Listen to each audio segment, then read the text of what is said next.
It's my great pleasure to introduce Mi-Young Cha, the second invited speaker of this conference. Mi-Young is currently an associate professor at the School of Computing at KAIST. She's not from the NLP community. She actually mostly works in the area of data science and computational social science. We invited her because we thought that it would be nice to invite someone from outside of our community, but who works on something that's very related, so that we can look at NLP in a broader context. Mi-Young has been working on computational social science for a long time, and I'm sure some of the people in the audience are very familiar with her work. She has done some very influential work in this area, and especially in analyzing social media platforms such as Twitter, YouTube, and Facebook, and her work has received a lot of citations over the years. She has also received Best Paper Awards at the ACMMC conference and also the ICWSM conference. She served as a program co-chair for the ICWSM conference in 2015. She also worked as a visiting professor at Facebook's data science team, and currently she's on the editorial boards of several journals, including the ACM Transactions on Social Computing. She's also affiliated with the Institute of Basic Science in Korea. So today, I think she's going to talk about fake news and legal liability, which I think are fantastic topics.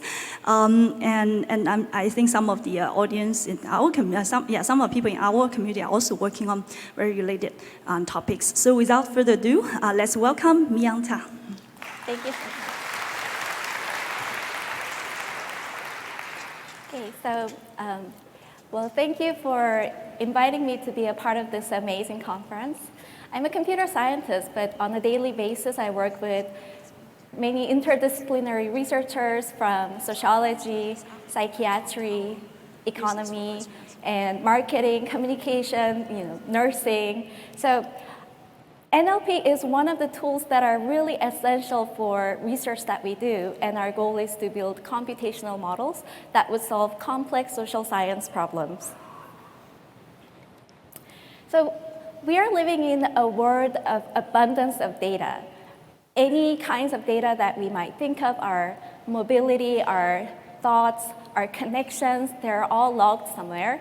And by collecting them, by merging them, and by applying smart data science tools, we can gain so much understanding about how people consume, create, propagate information without having to intervene people and without having to visit certain places. So here's one example. So this map is showing which city in the United States is adopting technology first.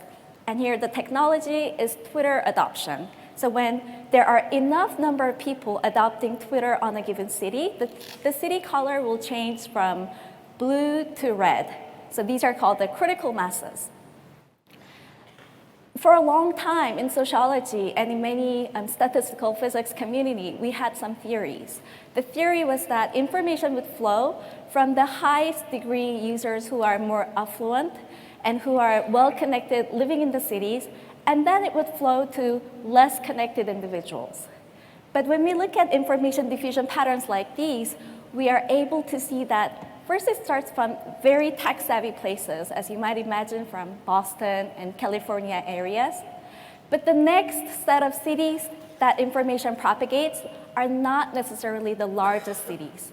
These are cities where people have more connection to the existing cities which adopt information. So even in this digital age, social links, you having someone actually adopt some information is more important than simply living in affluent cities.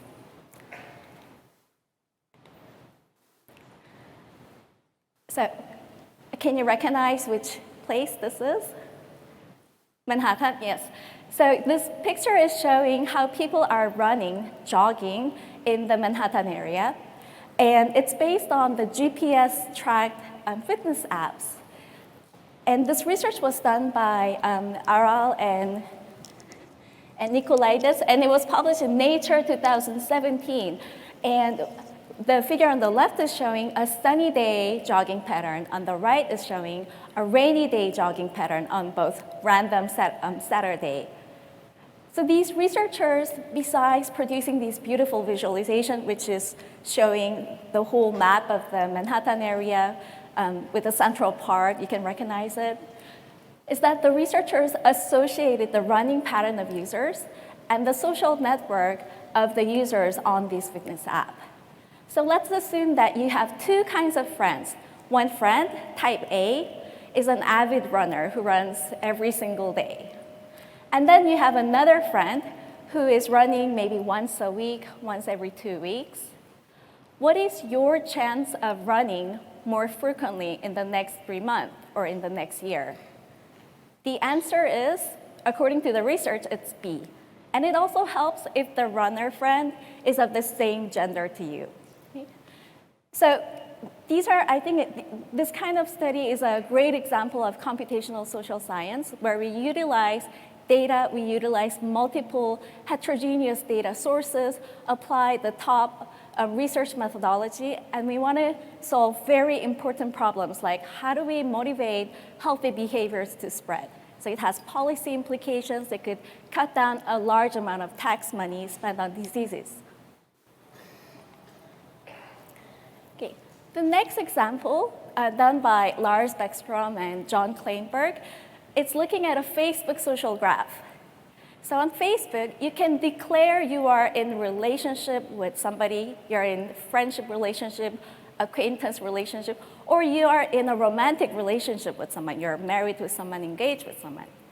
And when that romantic relationship goes away, you can untag yourself silently, right?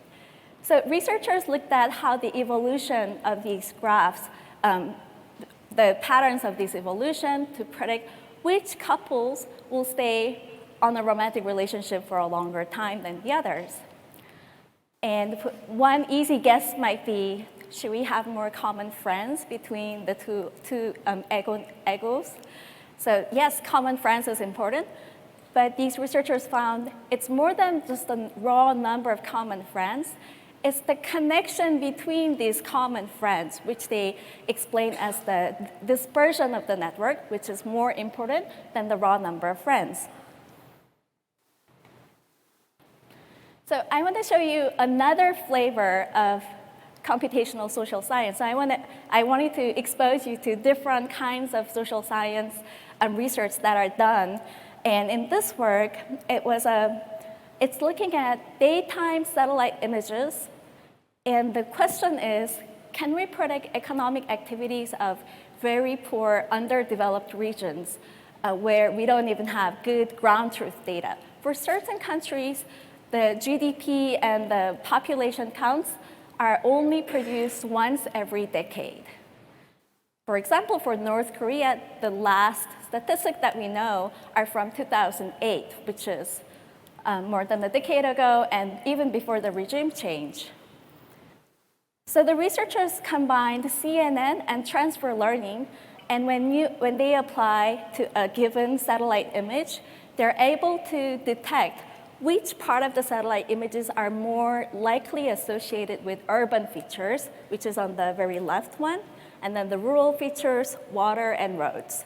Based on these information, they can predict the economic status of one country, and then when you build a model, you can apply to another country and another country where we don't know any statistics of. Okay, so this study, published in Science in 2006 by Jean et al., has spawned a number of different studies, and including what we are really interested in. So previously, economic status could be inferred from nightlight, low-resolution images, because these nightlight satellite images you can download it for free. It's not very big because it's very low resolution. And the premise was that the light intensity would reflect how much economic activities that would be in that certain city. That was great. There are papers that prove this assumption is correct. But when we focus on the underdeveloped regions, usually the night lights are dark, as you can see in this picture taken from the NASA observatory. And it's only been a few years when we are now able to access super high resolution daytime images for free. These images have been there, but these were only certain institutions can have it, or you need to pay a large amount of money to purchase these data sets. And now you can download images like these for free. In this image, 1 pixel is 50 centimeter by 50 centimeter. So you can't recognize a face, but you can recognize pretty much there's a, this is a house, this is a parking lot, and so on. A human eye can do that. So this example on the top is showing one region in North Korea, and then the same region in North Korea after 7 years.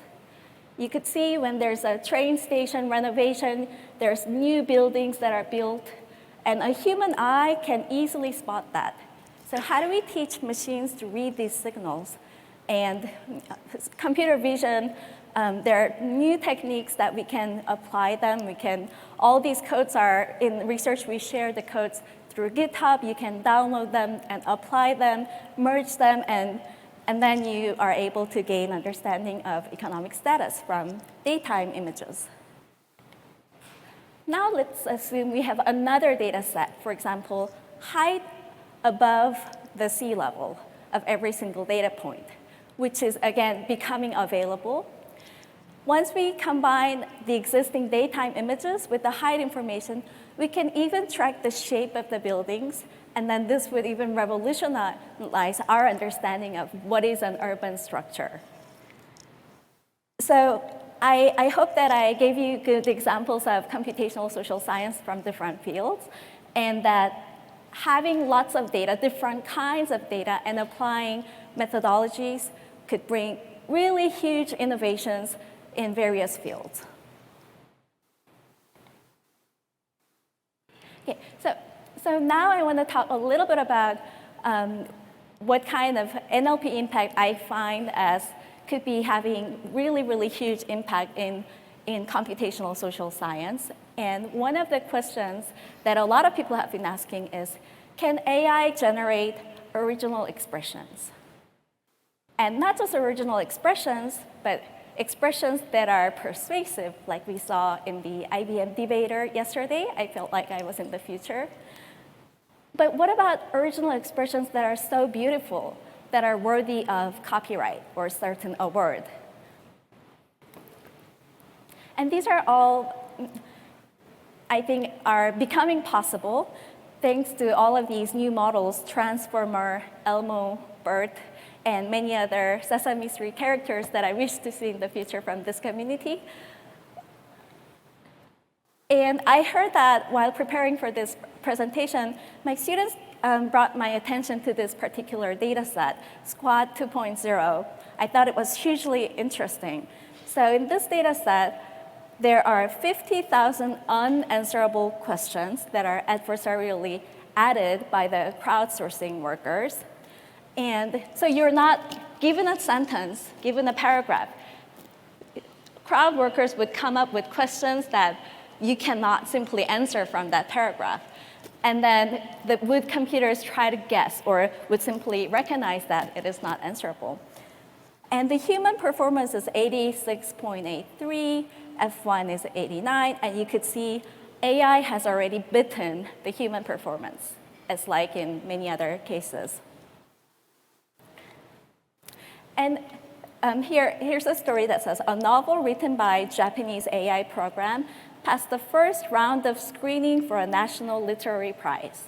This is from 2016. So, interestingly, the title of the novel is The Day a Computer Writes a Novel. So the reviewers of these national literary prize would have had no idea this was written by an AI program. And based on all the talks that I have been listening to since the past few days, I have no doubt maybe in 10 years or 20 years, we're going to have the first keynote speaker, keynote speaker in this conference. the innovations are not just on NLP. AI programs, NLP techniques are beating human performance in many different ways. And here is a picture that was created completely by AI without human intervention that was sold at $432,000. And just like any artwork, an artist would sign their work. The AI program had signed the work by adding a loss function at the bottom right. Okay. And also the picture on the right was produced entirely by a 3D painting of Rembrandt mimic. It was also an awesome art piece. So in computational social science, all of these advances lead to hugely interesting questions. How do we define creativity? Should AI-generated work, not the work that human started and it's assisted by AI, but completely AI-generated work, should that be protected by copyright? So let's quickly think about why that might be helpful. So if we protect something by copyright, this is great because there are already people willing to pay a huge amount of money. There's a market. It will bring new innovations to all of these algorithms. There are incentives. What might be the downside? In the law and ethics community, one drawback might be maybe it's diminishing human value, for sure.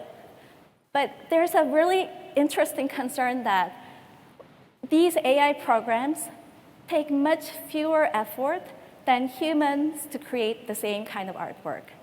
So a symphony, a music symphony created by the AI program in University of Malaga in Spain, it took only 8 minutes to create a symphony, and then the London Symphony played it. For a human composer, it would take maybe a few months or even a year to come up with a nice symphony. The same with all of these writing of the novels and so on. So in the future, when our children's children and maybe children want to create something that is artistic, maybe all of the storylines or the music tunes might already been copyrighted, that they're not able to create something new.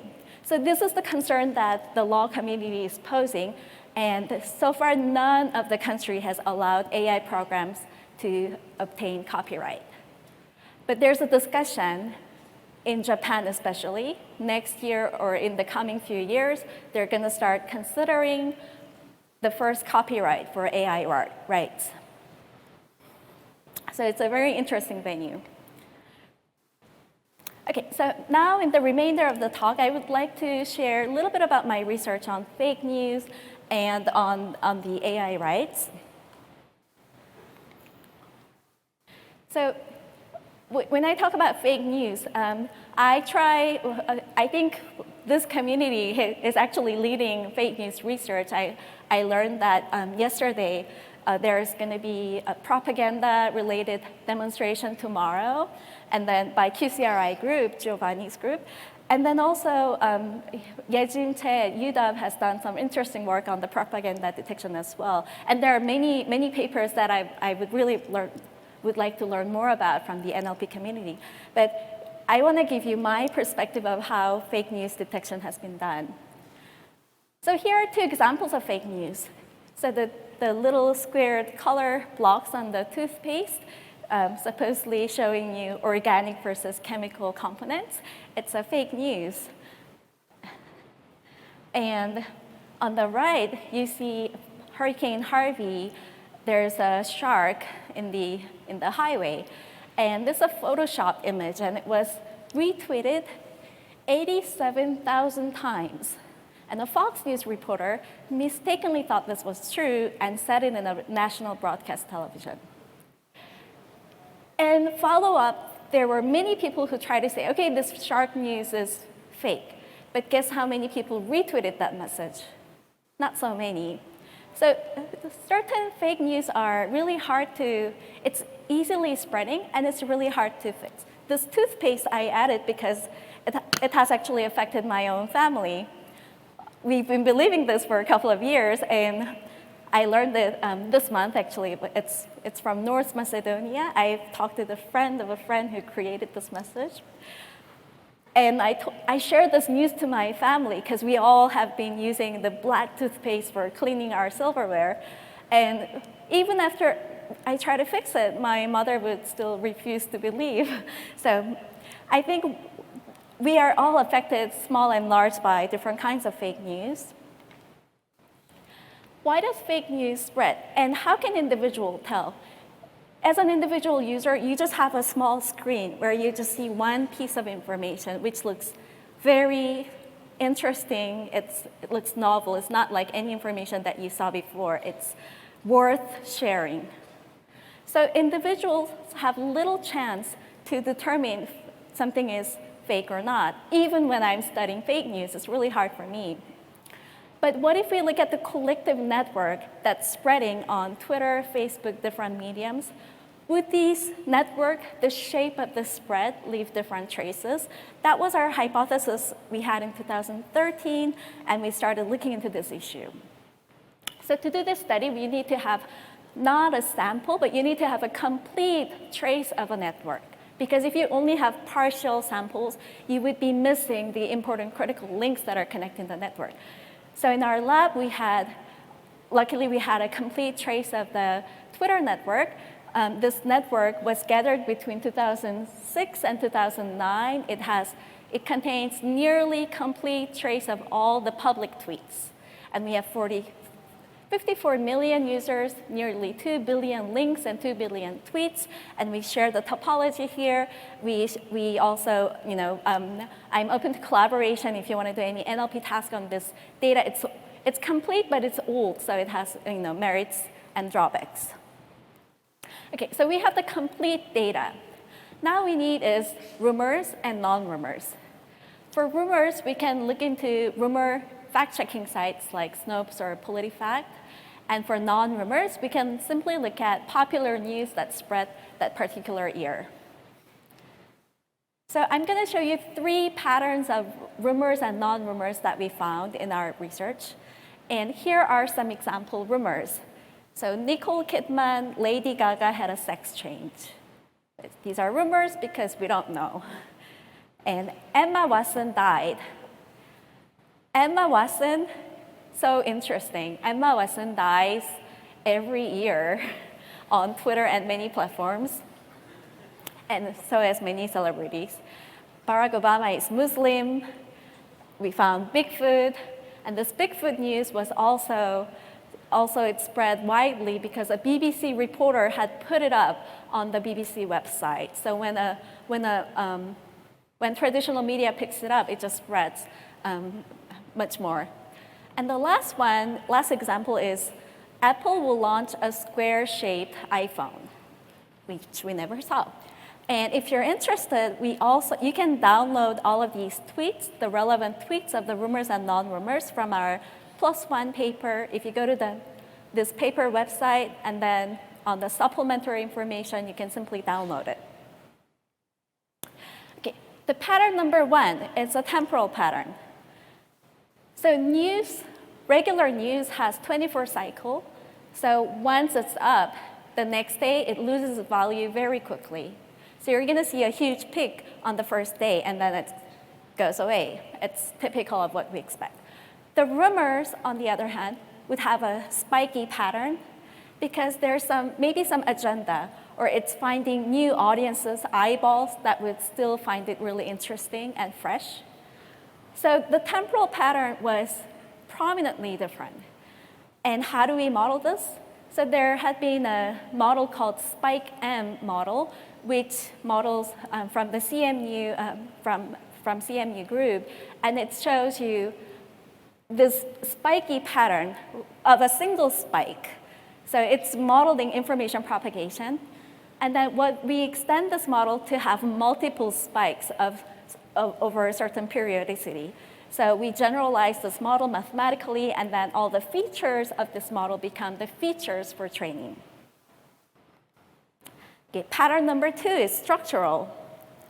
So this pattern is a very expensive pattern because most researchers do not get access to the complete underlying social network topology. So this would be only possible at the platform level, but not as individual researchers.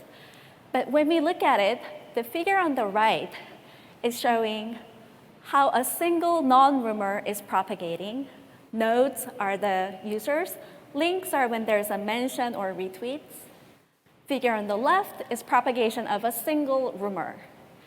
And some nodes appear disconnected when somebody shares it and nobody retweets them. So it's individual sharing.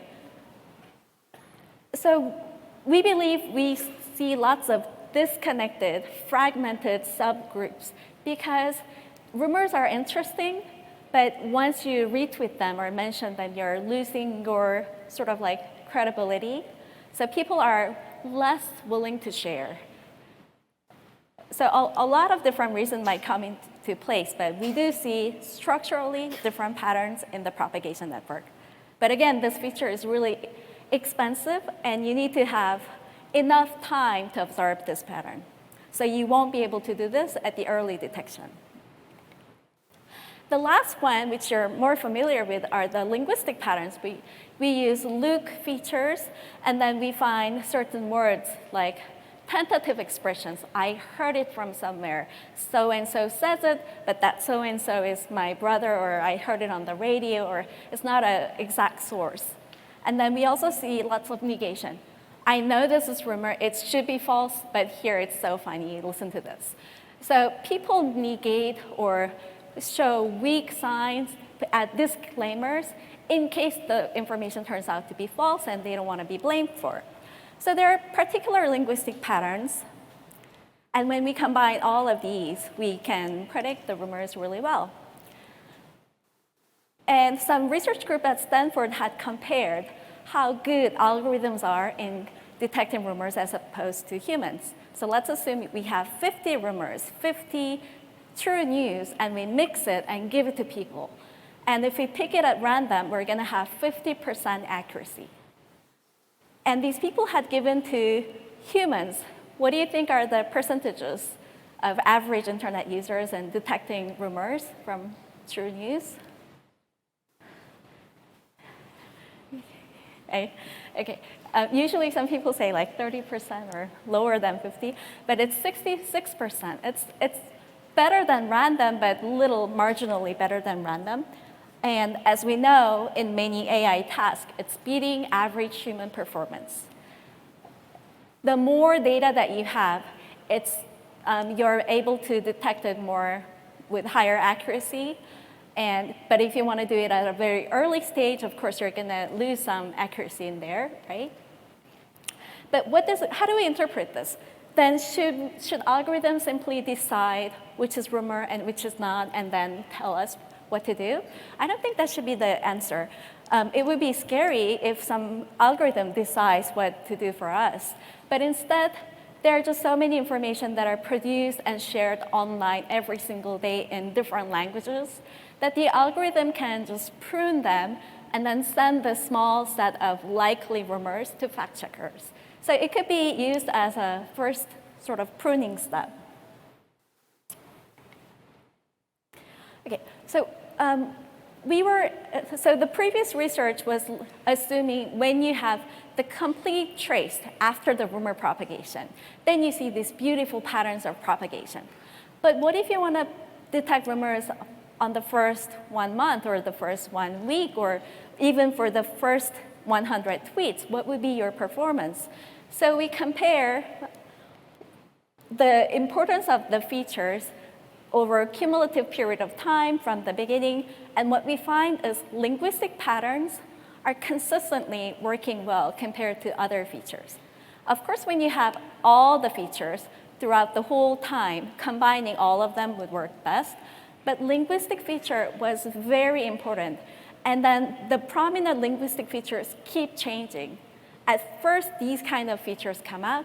At the second stage, these kind of features come out. So this was, I think is really interesting, and I know that a lot of the NLP papers have looked into this issue as well. moving beyond, we also looked at variant of this problem. Because when we wanted to look at false news, often it contained links. So that when you click on the link, the actual content was containing completely different story or contained similar story, but it had some agenda like a promotional code or something. So what we wanted to do was, what if we compare the headline of the news story and the full body text, and can a model tell us what's the similarity of these features? And we use hierarchical models to solve this. And this paper presented at AAAI this year, we also show a 1 million scale data set, which might be fun for you to play with. Okay, so there are a bunch of rumors and fake news research, but let's not just stop there. Because the study published by researchers at Facebook show how a fake news is spreading on the Facebook network. And when somebody writes a comment to the post saying, this is fake, you could see the response at the Snopes. When people respond with a Snope link, then it's marked the red. Then you see that the red nodes do not propagate further that much. So when people know that this is likely false news, people do not participate in spreading that much. So let's not just stop at detecting, but let's try to have certain features on the platform that would actually minimize the spread of fake news. So to wrap up the first part of the fake news part, detecting fake news and rumors, it's become a very important question, but still there are more questions that we might be answering by collaborating with interdisciplinary researchers, such as why do people want to spread fake news, even though when you know that it is fake news? And secondly, NLP community has been advancing the technology, and thanks to all the collaborative effort, we're able to tackle this problem much better. But I do see that it hasn't ended. Even though we now achieve 90%, some papers claim they achieve above like 93% in detection. Fake news keeps changing. We've seen the launch of the Obama fake video in 2017. When you have an audio of a celebrity, there are enough data that you can create a high-resolution video of that celebrity speaking that sentence. And when you have a text, you can even create an audio of that celebrity with his or her own style, talking that particular sentence. So when you combine these technologies, you could create any celebrity or any politician who says certain things with really high resolution. So when fake news is combined with these GAN-based generated media content, it's going to have really huge impact. And I think the next generation fake news will involve AI even generated fake news, and it would be interesting to see how we handle them. Okay, so that was the fake news part. And switching gears, I want to take you now to maybe like 10 years or 20 years further into the future. So now, most of the cars that we see on the road are not self-driving, but the statistic says that by 2040, 95% of the cars, or 90-something%, will be completely autonomous.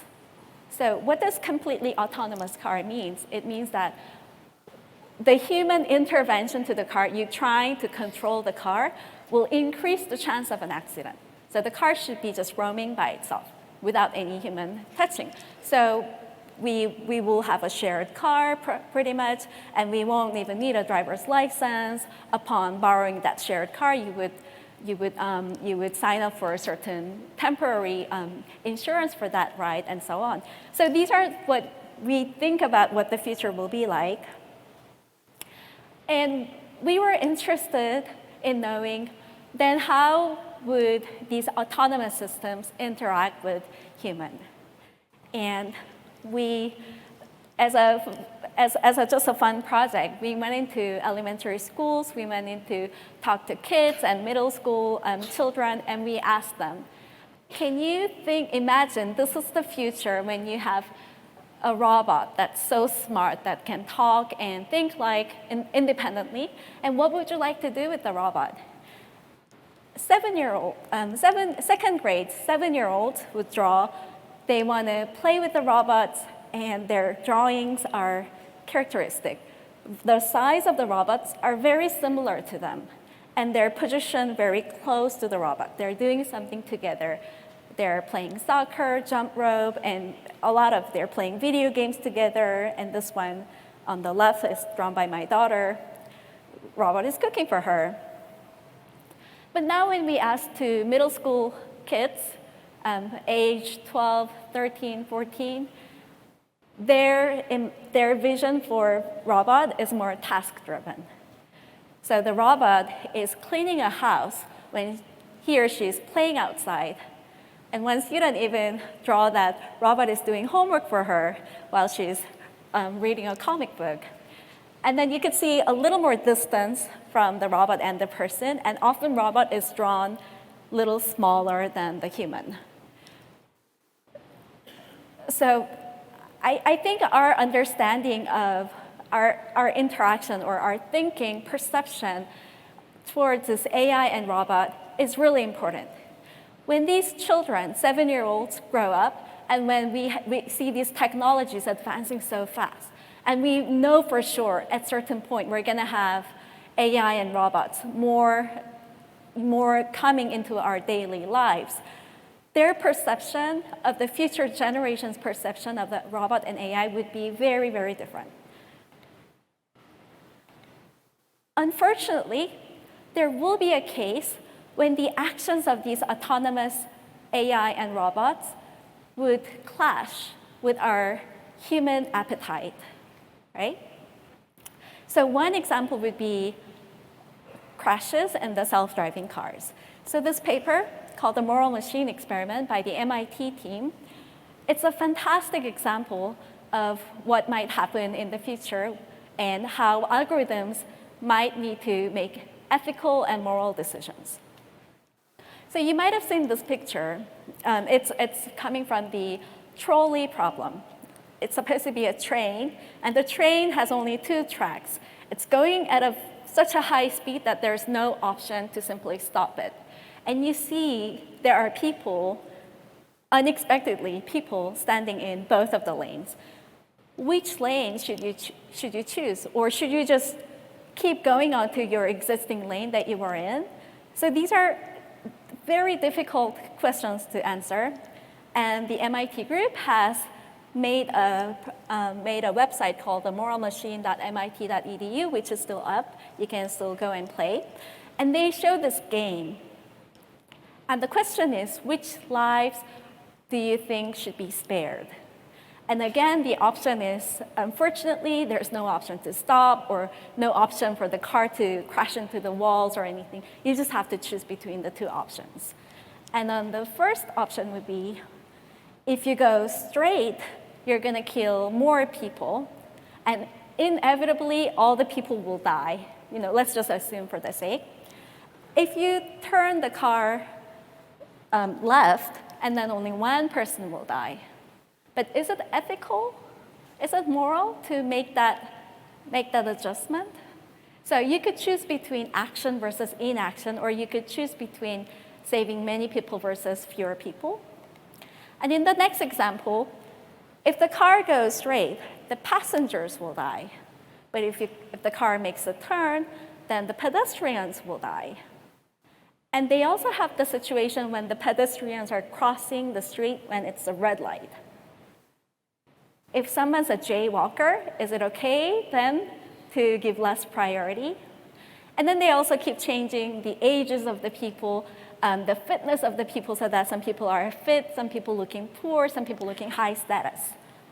So they had this website online for a couple of years, and overall they gained 40 million decisions from nearly 200 countries. And this is what they report. So the authors are not suggesting one is better than the other. It's just the collective opinions of people gathered on their website. So the preferences for each item listed on the left are less preferred, and the preferences for the right-hand side is more preferred. So for example, looking from the bottom, people prefer to spare lives of humans more than pets, right? And more lives than fewer lives, younger lives than elderly, the lawful than the unlawful, sparing high status looking people versus low status looking people, sparing the fit versus the large, and sparing females versus males, and pedestrians over passengers, and interestingly, inaction over action.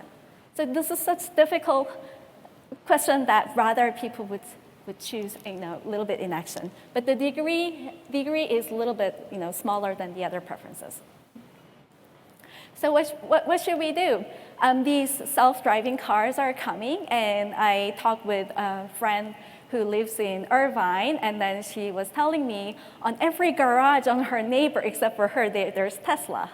So these cars are coming, and who would be the drivers? Who would be the owners of these cars? More affluent people. Who would be the pedestrians of these cars? The less affluent people. But who are making these decisions? And is it ethical to algorithmically add these codes into the system? What if we don't add? It's going to be acting like random, right? Given all the preferences. So there are a lot of questions. The authors claim we're not suggesting one would be better than the other. There are country-wise differences on their preferences as well. The authors simply note that this is a discussion that's not involving the public very well. So we need to start the discussion now. And I thought this research was fantastic. And we did something similar, asking liability of AI and robots. So our question is here. How do people attribute responsibility, awareness, and punishment to AI, robots, and their associates? So is something like electronic personhood even possible? So legal personhood is not just traits of human beings, but also NGOs have legal personhood, governments have legal personhood, corporations have legal personhood. The corporations can hold assets, and when it does something wrong, then it could pay a fine. And when it does something severely wrong, then the persons behind the corporations, like the CEO, would be going to jail. So there are systems. It makes the legal system clean. When we have more intelligent AI robots in our society, in our daily lives, there will be cases where we clash legally. But for now, there's no legal personhood, and it's challenging to punish someone or something. Okay, so this was the question we asked. So we gave two examples. So first, we asked the question, let's assume a human doctor prescribes the wrong medicine, the wrong dose or something, and the patient goes into a coma. Should the doctor be punished? Is the doctor aware of that fault? How much punishment should the doctor receive? And to another survey participant, we asked, just changing the agent.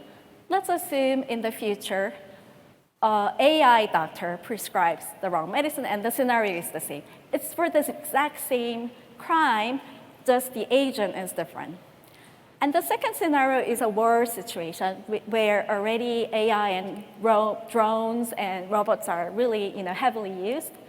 So a human soldier can kill unarmed civilians, right? Mistakenly, but these things happen. And then we just change it so that fully autonomous robot kills unarmed civilian. Then how much punishment should that robot, or should the manufacturer of the robot, or should the owner of the robot receive? So this is the question we ask, and we ask 3 components: responsibility, awareness, punishment. Responsibility is directly asking who is liable. And awareness is something more soft, but it's very important for interpretation of the law. Because if somebody kills another person, but he was unaware at the stage that his mental status is unaware, then he will get different sentences. So the liability is separate, but the interpretation of the law would be affected by the awareness question. And the third question is, who should be punished? So this is the responses we get. So you can imagine we got like 3,000 responses, and each person would be only seeing one question, and they're not aware of the other person's questions. So for the exact same level of crime, humans were always perceived more responsible than AI and robots. AI is perceived slightly more responsible than the robots. Awareness. Humans are very aware of that fault. AI and robot are not aware of that fault. More closely, not likely aware. Should we punish them? Definitely for humans. But also, AI and robot, people said, we want to punish them. Not as much as humans, but still, even though they're not aware, we want to punish them. So this was the response we thought was really interesting. And when we say, okay, there's a manufacturer behind the AI and the robot, owner, and a supervisor, a human being behind that, then who should be responsible? Then most people now choose, rather than the AI and the robot, they're slightly more responsible, aware, and they need to be punished. So, but not as much as the human agent who actually committed the crime, but almost to the same degree of the human agent. Okay, so this is my final slide for the result. Okay, so now we know that people want to punish AI and robot for their crimes. Then we wanted to check with our lawyer colleague, had said, to punish something, you need to first give something. You need to either give assets or physical independence or certain things. So we asked, are you willing to give assets to AI and robots so that you can then later take that asset as a punishment?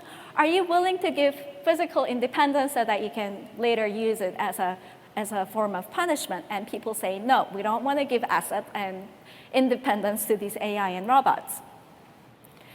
And we also asked about the punishment functions. So deterrence means we know that if we commit a crime, we're going to go to jail. So because of that thinking, you don't do certain actions. And people say robots and AI, even if they know the rule that they will be punished, they're not going to be afraid, and they will still commit the crime. So they're not afraid of the consequences. So deterrence showed out very negative. Reform is really interesting. If we ask, are criminals, who are punished, then will they reform afterwards? People say no. But when we say, will AI and robots be reformed? They say yes, because they can be reprogrammed. So there's a difference.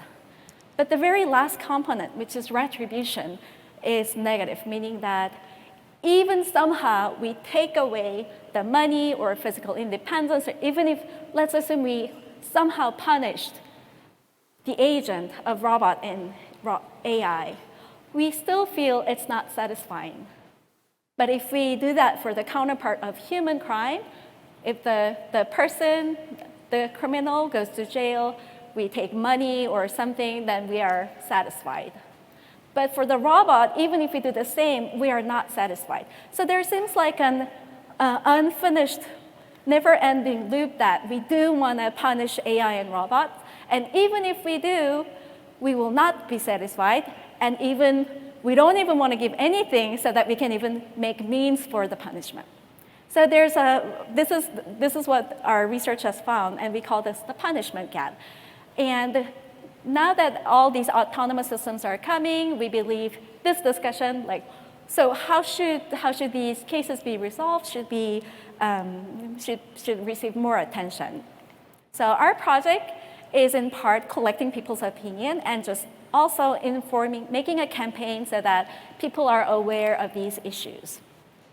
Okay, so let me wrap up by saying that developing AI leads to new questions. Sometimes it's moral and ethical questions. And with technologies advancing quickly, we need to have more public input on this. And lastly, discussing how we set the boundaries for what is okay for robots and AI to do is actually defining the boundaries of what humanity is. And let me give you one example. You've seen this Boston Dynamics robot testing. So this gentleman is kicking the robot, and sometimes he brings a huge piece of wood, and then he pushes the robot down, and this robot, dog-looking robot, keeps coming back up. So they were showing their technology, but the comments on these YouTube videos were nasty. They were saying it's really unethical, I don't like this. There was outpouring discouragement, outpouring negative comments on this video. So why is it that we feel pain in watching these videos, even though the robots would not mind, being kicked at for testing? So when we think about what kinds of rights we want to bring to AI and robots, or even if those rights make sense, for example, copyright or right to enter into contracts so that it's easy for us to negotiate with the AI programs. Some people are even proposing, some researchers like Kate Darling proposes, we need to come up with some rights that would prevent robots and AI from being handled very cruelly. We need to be nice to them. Not because it's good for them or that's what they want, it's because children or people who grow up watching the violent behavior toward these agents or these things would grow up to be violent people towards other human beings. So when we think about what kinds of future the law boundaries that we want to have, it's not just about what it makes logical sense, but it also has to do with how we want to define our humanity and what we think is humanly acceptable. Right, so I want to thank my collaborators, and I added on the last bullet a question mark, and I want to invite you to come visit me, and I want to really hire a NLP expert postdoc. So please come talk to me, tell me about interesting work. I'm new to this field, and thank you very much.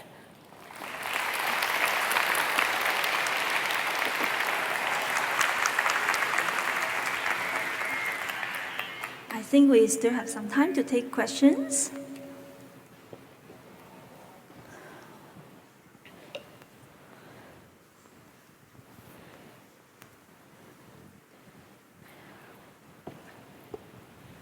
Hello, thanks for the great talk. I really enjoy the intersection between AI and morality. I have a question, which is, it seems that we can do two kind of things which might be conflicting.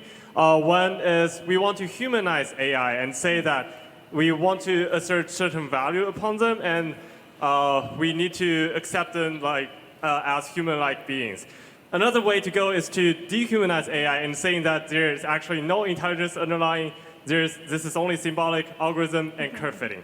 Right. So, and which one do you think is a more reasonable path? Because, for me, it seems that AI is not really intelligence, and we shouldn't really consider them as human-like. Right. Okay. So I think I have a slide on that. So in the electronic legal personhood, if we think that they should be deserving some sort of right, not all of the rights that humans have, but maybe some rights, just like copyrights or contracts, then some researchers support this opinion, some oppose them seriously for various reasons listed here. And one of the critical reasons people oppose is it could be used as human liability shield. So in case of a crime, people could just say, oh, it was the robot, it was the AI, it was not it was not us. So it could be used as a human liability shield, and that's a critical comment that, that the researchers propose. So for me, my personal opinion would not be very important, but at the beginning of this project, I didn't have any preference for anything, but the more I look into this issue, maybe it would make the system more clean legally to give very few limited rights to very highly advanced AI programs, such as just copyright. But that's just my personal view. Okay. Hi. Where are I? I'm here. Thank you for the wonderful talk. I just want to offer an opinion on the so-called trolley dilemma that has been posed over and over again in public forums. People have been talking about it over and over again, how autonomous cars are supposed to choose between lives they're going to save and going to punish. But I think people should be aware of the two things. Number one, that when this test was put to humans, humans cannot choose at all. So for a very, very good reason, and which leads to my second opinion, which is that the assumption that autonomous cars, vehicles, or any of the system we build will make such symbolic choices is erroneous. Nobody programs anything to make a symbolic preference of, say, old life versus new life, or left versus right. And if you think about it, when humans are driving a car, when you're in such an accident, when you're facing the choice, there is no such thing. We don't think, oh, should I choose old life versus new life? This is why humans cannot choose, right? So the systems we build, all the algorithms we're building here, do not have such symbolic rules.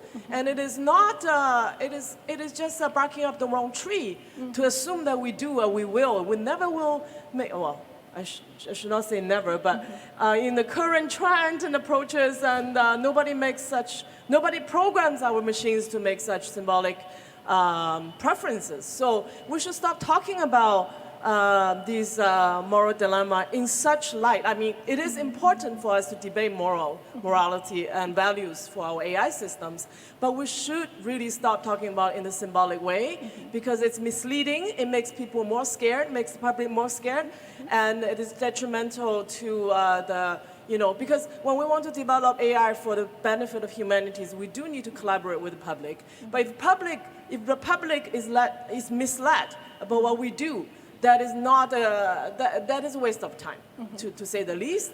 Yeah. So we need to really educate the public about how we are building our systems, and it's not in a symbolic way. And this is like decades old AI, moral whatever dilemma. We should stop talking about it, and we should concentrate and focus on what we're doing today. For example, do we have so the IEEE, for example, has a standards committee on ethically aligned design.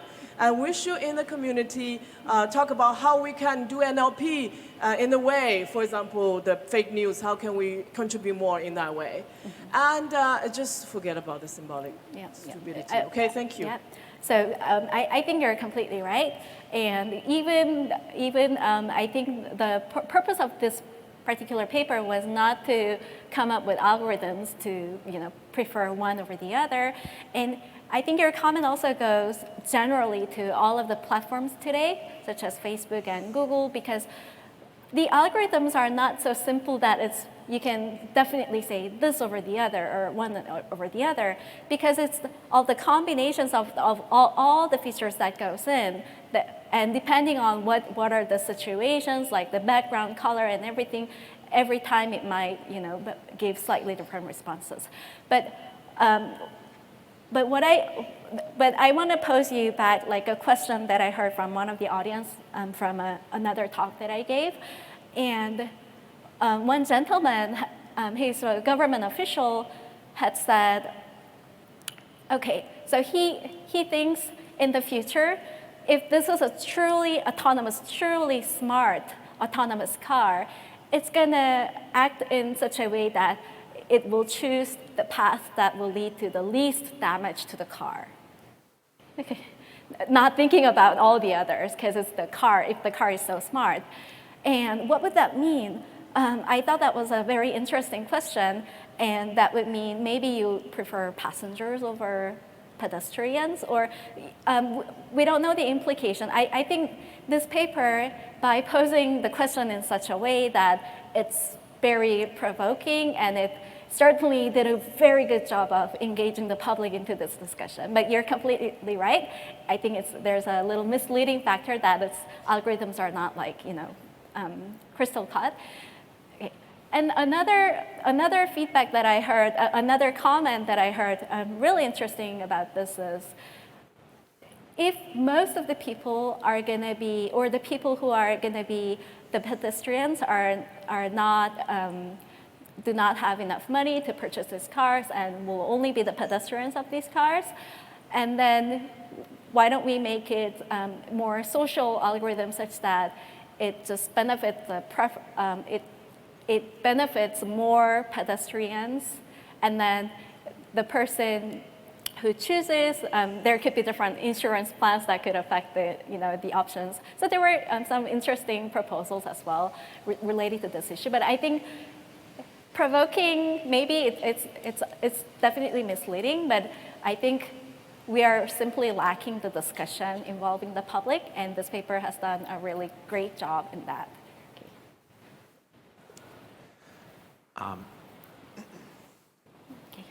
So I'd like to have a quick comment about the legality and how regulators should actually regulate these digital entities. Currently, a lot of the legal system revolves around the assumption that people are agents and they actually ought to know what is right. People have moralities. Yet this doesn't seem to be that clear for digital entities or AI entities, where a lot of these AI entities are very capable of doing a lot of the things that we would say people are able to do, such as currently robots are able to trade stocks, write stories. But the question remains of, do these robots actually truly understand what they're doing? And we can even argue that they lack such a comprehension of ethics. How should regulators adjust such laws, and how can we talk about legality and morality of robotic actions when robots truly, you could argue, don't actually have such concepts? Right. I think you're asking a very difficult question. I don't have any response for that because, but I think that's something that we should really, those topics should be talked about more. And I don't know which community that might be, but I'm sure some communities looking into how to build like an ethical decision, machine for this AI and robots, So we'll see in the future. Thank you for the question. So we are really running out of time, so I think we'll stop here. Let's have another round of applause to thank the speaker.